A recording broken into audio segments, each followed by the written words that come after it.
according to Harry, they were back to Frogmore Cottage within 2 hours of Meghan having given birth to Archie. What if the most talked about royal birth of the decade didn't happen the way we were told? Meghan Markle's delivery of baby Archie was meant to be a joyful milestone. But behind the palace walls, timelines were blurred, details were withheld, and silence fueled suspicion.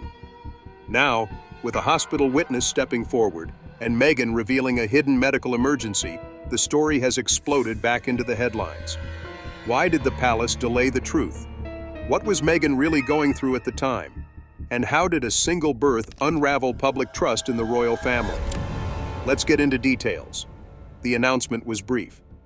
On the morning of 6 May 2019, Buckingham Palace released a statement confirming that Meghan, the Duchess of Sussex, had given birth to a healthy baby boy. Named Archie Harrison Mountbatten Windsor, the child would go on to become one of the most talked about royal figures of the decade, not because of his title, but because of the secrecy that surrounded his arrival. From the beginning, the details didn't follow the usual royal protocol. Meghan and Prince Harry had chosen to forgo the traditional photo call on the steps of the hospital. Instead, they opted for a highly controlled photo session inside Windsor Castle 2 days after the birth. That alone caused a stir. But over time, what began as curiosity transformed into confusion, then into suspicion.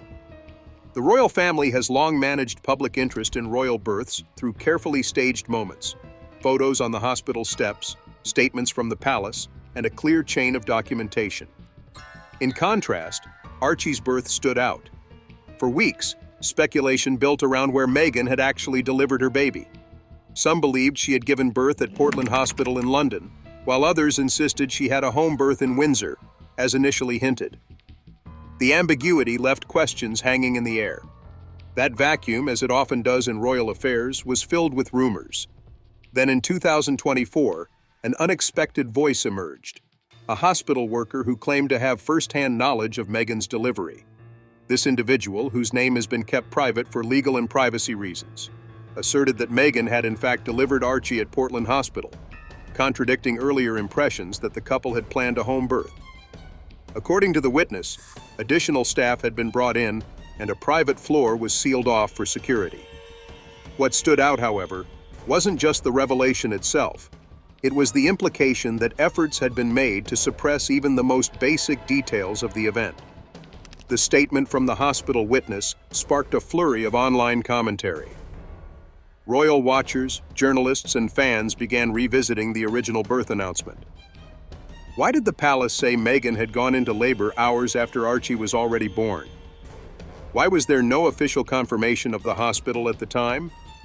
And why, as later reports showed, did the couple request changes to the birth certificate, first omitting Meghan's given names, then reinstating them after media scrutiny?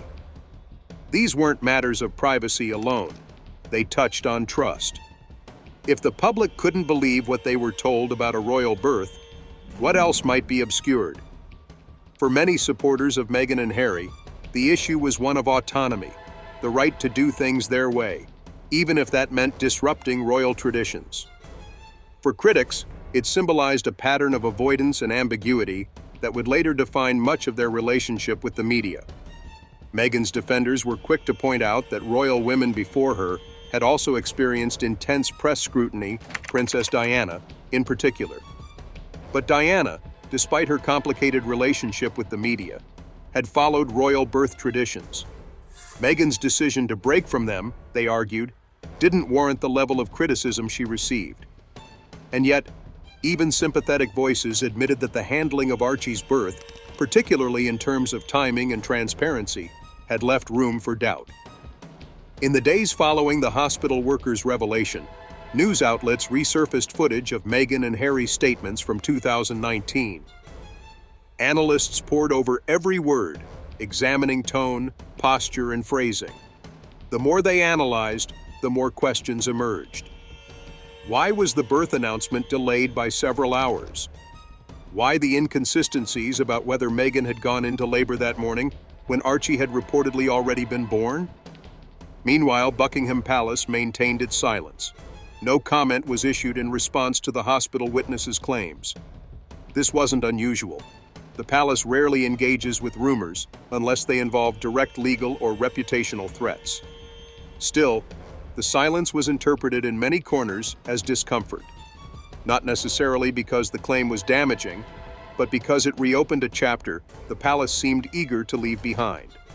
The revelation also reignited public debate about the role of royal births in a modern monarchy. In an era of social media and instant news, should royals still be expected to participate in photo ops and disclose personal medical details? Or should they be allowed the same degree of privacy as any other public figure? What complicated the matter further was the way Meghan and Harry themselves framed their departure from tradition. In interviews and public statements, they frequently cited the pressure of media intrusion and the toxicity of the tabloid environment in the United Kingdom. Protecting their child, they said, was their top priority. And yet, critics countered, the secrecy around Archie's birth seemed to do more harm than good, fueling the very speculation they sought to avoid. As the conversation continued online and in the press, the hospital worker's account remained unchallenged. There was no official denial from Portland Hospital, and no lawsuit filed against the publication that carried the story. For many observers, this silence was telling. It suggested that while the details of the birth might not have been scandalous in themselves, the optics had become problematic. The issue was never simply about where the birth took place. It was about consistency, credibility, and the long shadow of royal expectations. Meghan and Harry had wanted to carve out a different path for themselves, a more private, independent existence. But the institution they were trying to distance themselves from had rules, both written and unwritten. And the public, conditioned to expect openness, saw the lack of clarity not just as a break from tradition, but as a breach of trust. What complicated matters further was that while the controversy over the birth certificate and hospital location simmered, Meghan began publicly opening up about her health complications during and after childbirth. Years after Archie's birth, in a candid interview on her podcast, she revealed she had been diagnosed with postpartum preeclampsia, a serious and sometimes life-threatening condition that had not previously been disclosed to the public. The revelation, which came in 2024, gave fresh context to the couple's insistence on privacy at the time. It wasn't just about shielding their child from the press. It was about navigating a deeply personal health crisis behind closed doors. Meghan's admission prompted many to revisit their judgments. Preeclampsia, especially the postpartum variety, is not only rare but dangerous.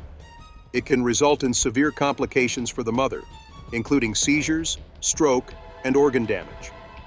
Meghan described her experience as physically taxing and emotionally overwhelming. It was during this same period, she said, that she was also adjusting to the pressures of being a new mother in a global spotlight, an experience she compared to drowning in silence. Her honesty sparked widespread conversations about maternal health.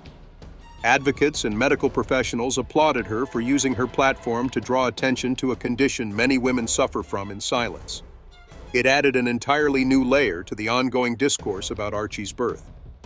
While the palace and media were focused on timelines, documents, and procedures, Meghan was quietly fighting a personal health battle with potentially serious consequences.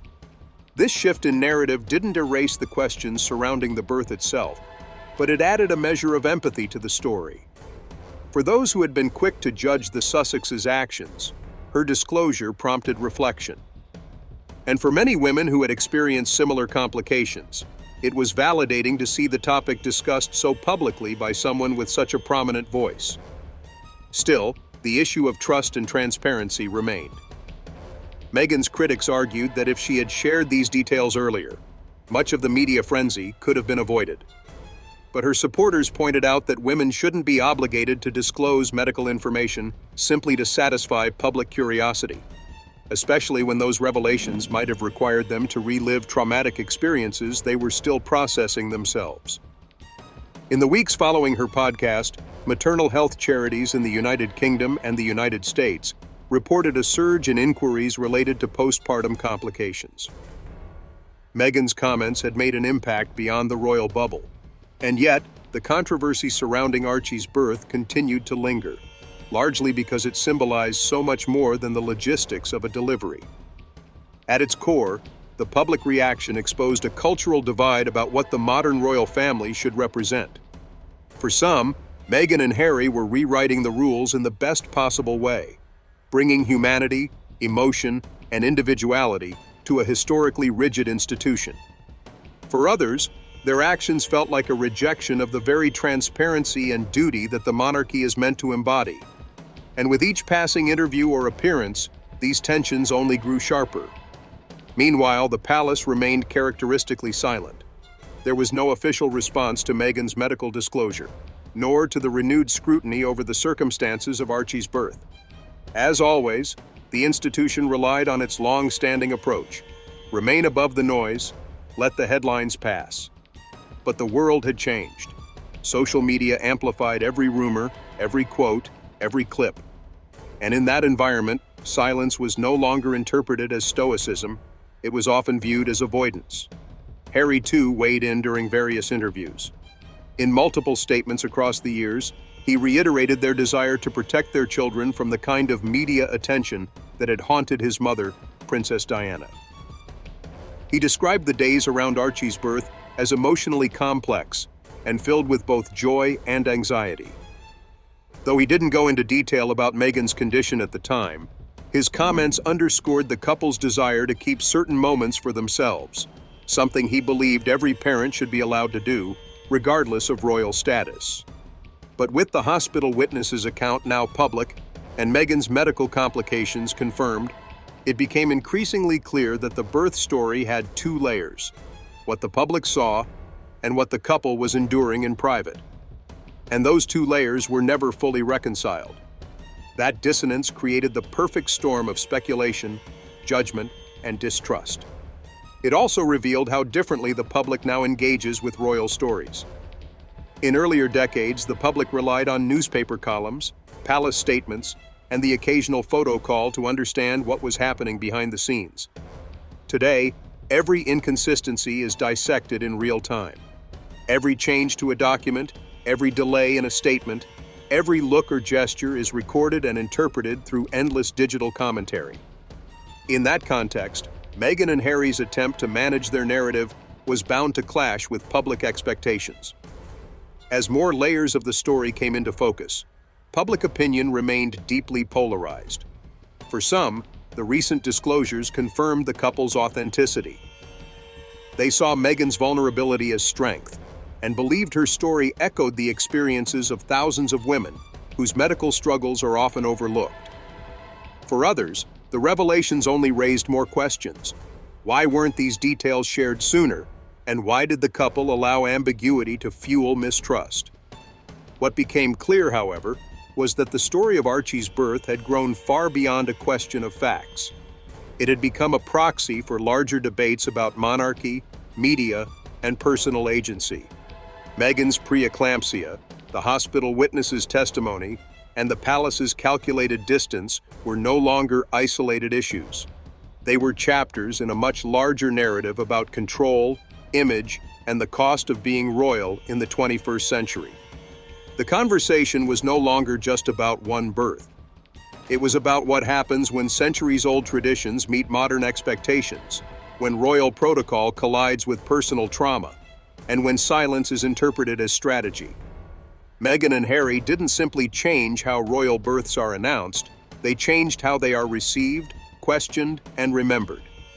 As Meghan's medical disclosures drew renewed attention and sparked overdue conversations around maternal health, another parallel narrative began to reemerge, one involving the royal institution's ongoing reluctance to engage with public discourse when controversies surface. In the days following Meghan's revelation, the media turned its focus back to Buckingham Palace, not for a formal rebuttal or clarification, but for any sign of acknowledgement. Once again, the palace chose silence. This silence, however, spoke volumes. While it had long been standard practice for the royal household to refrain from commenting on personal matters, the modern media landscape no longer views silence as neutral. Increasingly, it is interpreted as avoidance or even passive defiance. In this case, the lack of response only deepened the rift between royal traditionalists and supporters of the Sussexes. Some critics of the palace argued that its failure to support Meghan during both the birth and its aftermath reflected a broader issue: the monarchy's struggle to adapt to new forms of transparency and emotional vulnerability. Behind closed doors, there were reportedly quiet tensions. Multiple royal analysts noted that Prince Harry had expressed disappointment, not just over media treatment, but over what he perceived as institutional coldness. In interviews given after stepping back from royal duties, he hinted that there had been an opportunity for the family to support Meghan more publicly, but that this support never materialized. The failure to rally around her, especially when she was navigating postpartum preeclampsia, left a lasting impression on both Harry and the public. Observers began to draw comparisons to past royal responses, or lack thereof, in times of family strain. Princess Diana's candid interviews in the 1990s, for instance, had also exposed how the institution often prioritized image over individual well-being. The parallels weren't perfect, but they were powerful enough to prompt questions about how much had really changed within the royal machinery since those days. As the controversy played out in the press, another question quietly gained traction. Why did the palace seem more concerned with preserving its protocols than acknowledging lived experiences? The birth of Archie, while medically complicated and personally significant, became a symbol of something much larger: a collision between human vulnerability and institutional rigidity. And at the center of that tension stood Meghan, caught between the role she married into and the life she and Harry were trying to build beyond it. Amid this backdrop, the couple's relationship with the press grew even more strained. By 2020, just a year after Archie's birth, Harry and Meghan announced they would be stepping back as senior members of the royal family. This decision, often called Megxit by the British tabloids, had many roots: media hostility, personal trauma, and a desire for autonomy. But the events surrounding Archie's birth played a quiet but foundational role. It wasn't just the headlines. It was the cumulative effect of being mistrusted, misrepresented, and at times, openly attacked for simply trying to do things differently. Meghan and Harry's handling of Archie's birth, while unconventional, reflected a deeper desire to reclaim their own narrative. And the institution's apparent unwillingness to adjust to that choice only hardened their resolve. In the years that followed, that decision proved to be transformative. The couple relocated to California and began to engage with the public on their own terms, through interviews, docuseries, philanthropic work, and media ventures. But even as they sought a new chapter, the past never fully receded. Conversations about the royal family, particularly those involving their son's birth, continued to shadow their work and public image. When the hospital witness spoke out in 2024, it wasn't merely a relitigation of the events of 2019. It reopened emotional wounds, both for the couple and the institution they left behind. Suddenly, what had seemed like a closed chapter was once again front-page news. The inconsistencies in the timeline, the last-minute announcement from the palace, the confusion over the hospital, and the edits to the birth certificate, none of it had ever been fully explained. And now, all of it was being picked apart in real time by a new wave of online analysts, journalists, and royal commentators. The palace's response was, once again, non-existent. But there was growing recognition among insiders that the old strategy of never complain, never explain might not hold up much longer. The royal family had survived scandals before, some even more explosive than this one. But in a digital age, reputations are no longer managed through delayed statements and carefully worded denials. They are shaped in the moment, often by those outside the palace walls. At the heart of the ongoing narrative was the growing perception that Meghan and Harry had been treated differently. Whether it was due to race, their American background, or their insistence on privacy, many observers believed they had never truly been welcomed into the fold. The handling of Archie's birth and the reaction to it seemed to reinforce that belief. And in Meghan's case, the silence surrounding her medical condition only amplified the idea that compassion had been in short supply. Some members of the public also began questioning the palace's priorities. In the face of such significant revelations, both personal and procedural, Why had the focus remained on protocol rather than people? Would things have played out differently had the institution shown more public empathy? Could a simple gesture of support have softened the narrative? These questions remained unanswered. Yet, through it all, Meghan and Harry remained consistent in their messaging. They had no regrets about stepping back. They felt their choice had protected their children and preserved their own mental health. And while the road had not been easy, it had at least been their own. For them, control over their story, no matter how controversial, was more important than conforming to royal tradition. The reaction to the hospital witnesses' statement also confirmed something else. Even years later, the details of Archie's birth mattered to people not because of the event itself, but because of what it represented. It was about fairness, treatment, truth, and the idea that every member of the royal family, regardless of background, should be given equal respect and support. As the institution continues to navigate a rapidly changing world, the story of Archie's birth remains a pivotal case study. It highlights how public trust can be built or eroded, not by the grandeur of titles or the polish of tradition, but by the honesty and humanity of those who wear the crown. And it's a reminder that in an era of open platforms and lived experience, silence is no longer strength, it is a missed opportunity. In the weeks that followed the resurfacing of the hospital witness account, the conversation around Archie's birth began to shift again, not away from scrutiny, but toward a deeper reckoning with the institution that had surrounded the entire affair. It was no longer just about what happened in a hospital room or which document was changed. It was about the legacy of a royal family navigating a public that now demanded more than ceremony. In this newer landscape, empathy, inclusion, and honesty seemed just as essential as tradition and dignity. Among those closely watching this shift were not just journalists and royal commentators, but members of the public who had grown up with a very different monarchy. They remembered when royal privacy was impenetrable, when televised interviews were rare, and when the idea of a family member stepping back from duties was almost unthinkable.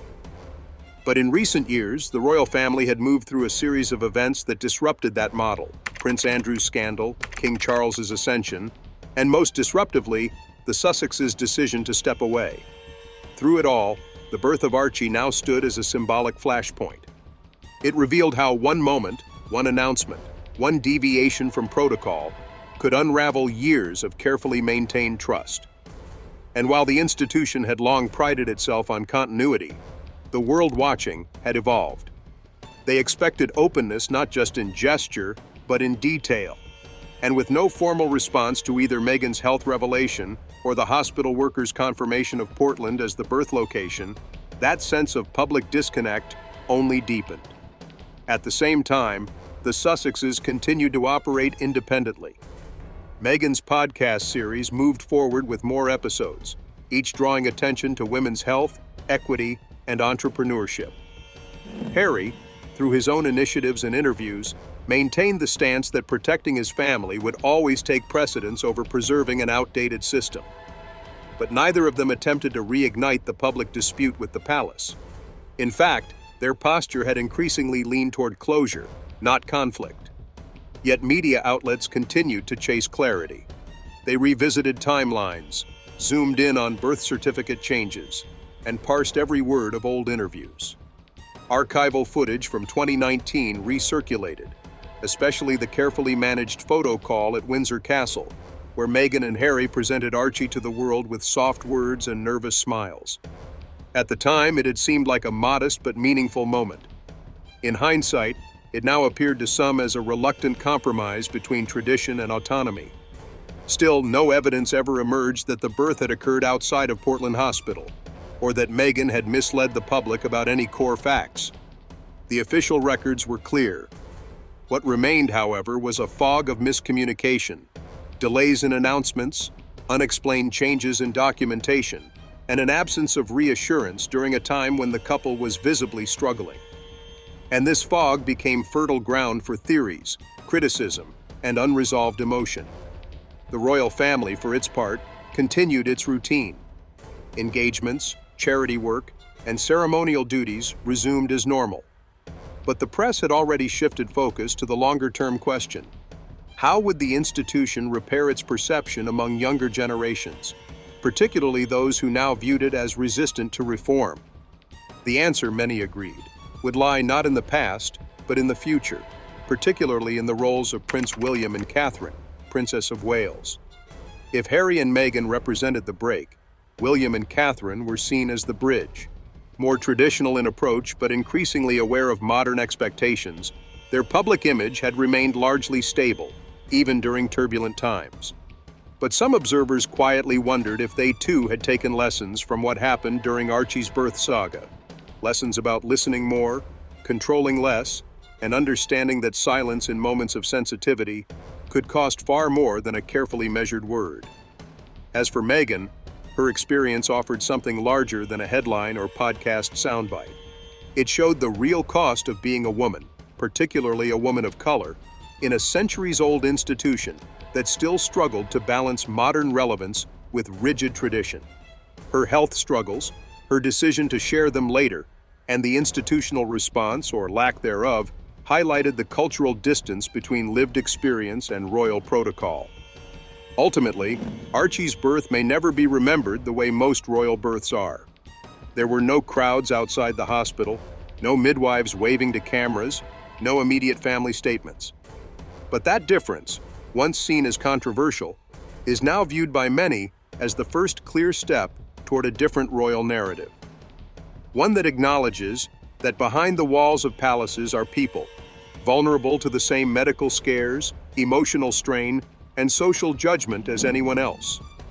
As society continues to evolve, and as the monarchy seeks its place within it, stories like these may become more common.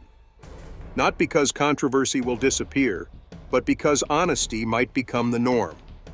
And for a family that's often defined by what it withholds, the events surrounding Archie's birth stand as both a cautionary tale and a quiet lesson, one that suggests the future of royalty may not be determined by bloodlines alone, but by the ability to respond with humanity when it matters most.